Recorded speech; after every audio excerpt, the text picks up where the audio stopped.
Yeah, I suppose it's quite strange because having built a business in Durban means we were already kind of agnostic as to where the work came from.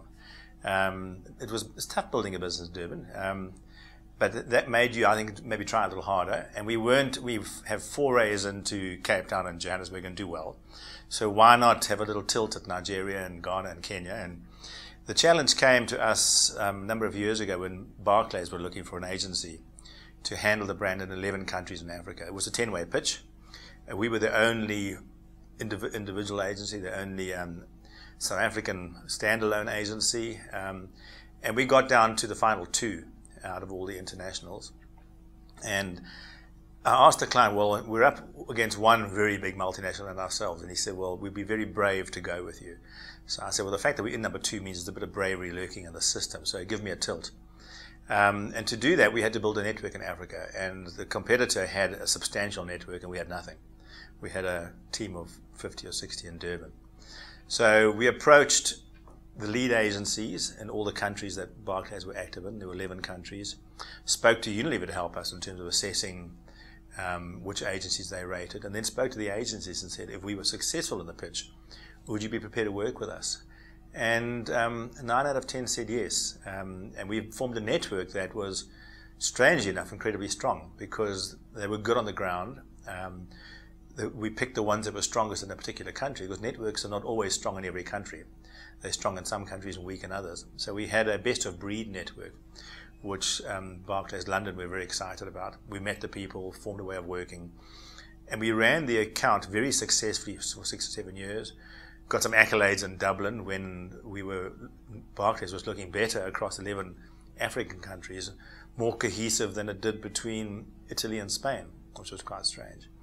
Then when Barclays moved their center of gravity to Dubai, and the network kind of died down for a while. And then recently, in the last 4 or 5 years, we've been doing increasingly more work for Unilever and Diageo, two of the probably the most aspirant companies in Africa, most exciting companies to work with in Africa. And they've been asking us to do more work in more regions. So we've rekindled those friendships, and those relationships are now working where we share insights, we challenge each other, we get together every once in a while. We do a lot of the upfront thinking in Durban and then sensitize it with our partners. They give us good guidance and advice.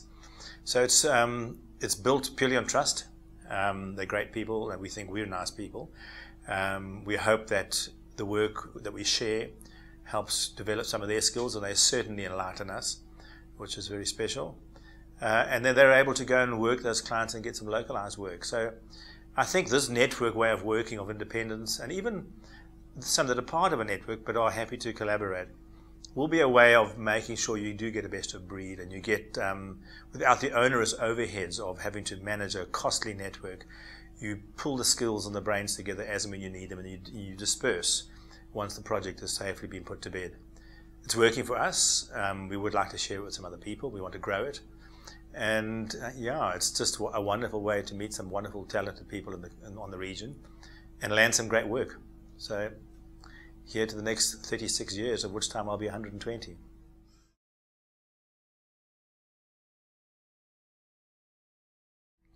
I would say currently probably about 40 to 50% will come out of Africa. If you look at the campaigns we do, we manage the Vaseline brand across Africa. Sunlight, we work very closely with Bartle Bogle Hegarty in London, who lead the strategic initiative, and we do all the localized work. We do work on Smirnoff, we do work on Snap for Diageo. We're currently training 20,000 barmen across Africa in 54 countries, 54 cities, sorry, for Diageo, to make sure that when their drinks are poured, they look the same as they do in the TV ad, and they taste as good. We've trained nearly 9,000, so there's 11,000 to go. And that's been a challenge. It's a big challenge for a small agency out of Durban to do that, but we couldn't do it without associates and without a willingness to tackle this most exciting continent. I think some people find it scary, but I think in the fear lies the challenge of finding people that you can work happily with. And that's been good for us, and I think good for our partners.